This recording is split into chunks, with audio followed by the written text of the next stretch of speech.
Hey quilters, welcome back to the Laurel Wreath Sew Along. This week we are doing steps 7 through 9, and in those steps we're going to start by making some strip units, cutting those strip units into sections, and then sewing those pieces together to make the following blocks. Here you can see with the 2 coral corners.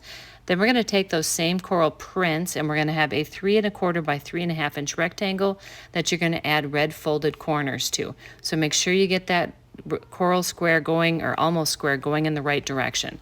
Then you're going to make 2 sets of those. You're going to add your red little border strips going around, and then at the end you're going to add 2 navy folded corners. Now here you can see those 2 coral and red combinations.